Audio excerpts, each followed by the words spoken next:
Hi everyone, I'm Harold Reynolds. Welcome to Play Ball at Home, presented by Scott's. On Saturday, we're celebrating Derek Jeter's induction into the 2020 Hall of Fame. We're gonna do everything Jeter, but today, I have a special guest. One of his old teammates, number 51, Burn, baby, Burn. Yeah, the great Bernie Williams. He joins me today. And it's Bernie Williams, bottom of the 11th. And here's a drive to left. It's mighty high, it's mighty far, and good night. It'll be a 3-2. That ball is high, it is far, it is gone! Bernie goes boom!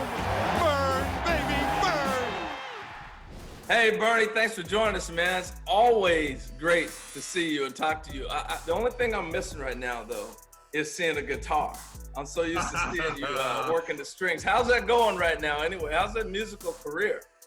It's going great. I don't know if I could call it a career, but being a musician, I, for once, got all my kicks about playing in front of people and having that energy come back at me, which is kind of difficult to do, when you got a camera in front of you and you're doing this, online kind of thing. But this is, different times, you got to make adjustments, and let's see how it goes. Hey, so while we're all locked up in our homes right now, this weekend we're celebrating Derek Jeter weekend on MLB Network and giving everybody a little preview right now. You've known Derek a long time. You guys are close friends. But what was the first memories or recollection or when you might have met Derek when you first started off getting to know him? I think he was drafted in '92. He was the first pick of the Yankees in '92.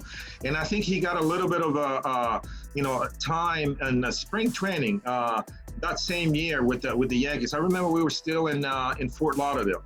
Derek came, I think about 150 pounds of him, all legs, and big head, wide eyes, and he was just taking it all in and very curious about things. I think he might have taken a couple of swings, and he pointed out, this is our first draft pick, and I think he's going to be a good player. And I said, yeah, man, looks good, man. Let's see what happens. And we all saw what happened over the last, 20 some odd years. The history, doesn't lie, and he was obviously a great player. At what point does he go from that skinny kid who struggled defensively early in the minor leagues and then figured it all out to be this special Hall of Fame player? And you were there the whole time. So was there a game, moment, month, year that you said, this is really something different? From the first game that he played in the big leagues, the first season that he started in '96, he hit a home run his first game in Cleveland. At that time, we were like, well, I think we're going to be all right with this kid. And then after that, he just basically became forced to be reckoned with, as far as being a clutch hitter, being a leader, being, somebody that you could look up to. And obviously that led him to be the captain of the team and played all these years, with that grace and dignity. Man, he was just a great teammate to have, and I could definitely say that I'm honored to have him as a teammate for all those years. So when George Steinbrenner looked at Derek Jeter, made him captain, and you just touched on, he was a great leader. What did he do? How did he lead? Other than his prowess on the field, the fact that he was a really, really good player on the field, I think, part of his leadership qualities off the field, in the clubhouse, he wasn't really a very vocal guy. He kind of like led by example, kind of like what Don Mattingly did. He was the captain prior to Derek Jeter. He was one of those guys that, led by example too. Now, wasn't really very rah-rah on the clubhouse, but when he spoke, everybody listened. That was a tribute to his, the integrity that he has, and the leadership qualities that he had as a player. And I think Derek inherited all of that, by watching him, by watching all the veterans in those teams, and he, developed his own mentality about playing the game, and he was just great at it. Well, for those kids who didn't see Bernie Williams play, he could do it all. Center fielder, he could fly, go get him. I still see 51 running out there, dragging balls down, switch hit, stole bases, did it all. And a Gold Glove center fielder at that. So Bernie, all that said, I say that to, what did you take the most pride in your game? what stood out in your mind? What were you the most prideful about?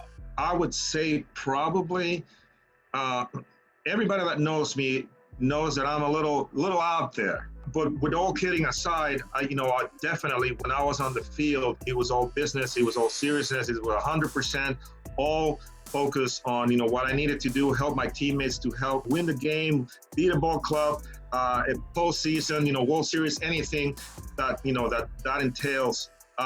It was my source of pride to attack those situations with the utmost responsibility. Never took anything for granted, and played the game as hard as I could for all those years. And I was very lucky to be part of a team that put the right people together, and they were able to keep them for a long time. And we had a lot of success in those years, man. Well, I take that as your work ethic, because anybody who knows Bernie Williams, one of the greatest workers. And so now we're all sitting at home, and one of the things I see all the time, people picking up guitars or pianos or whatever instruments, and you're a guy who's mastered the guitar.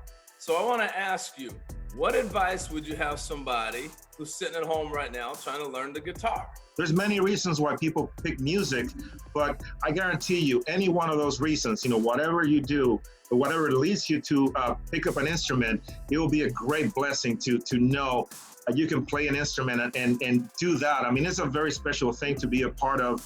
You become part of a great fraternity all over the world of people that speak a language that is universal. Bernie, that passion is amazing. I got the same passion for my air guitar, but I think I don't know if I can make it. That might be it. There are actually tournaments for air guitar. I mean, you could probably do good. Bernie, it was awesome visiting with you, man. Thank you for the time. Really appreciate it. Absolutely, man. Just a pleasure. Now, that was a great show. Thanks for joining me today, but make sure you tune in on Saturday to learn more about Derek Jeter and his Hall of Fame career. Everything Jeter on Saturday. Until then, be safe, careful, and we'll see you soon.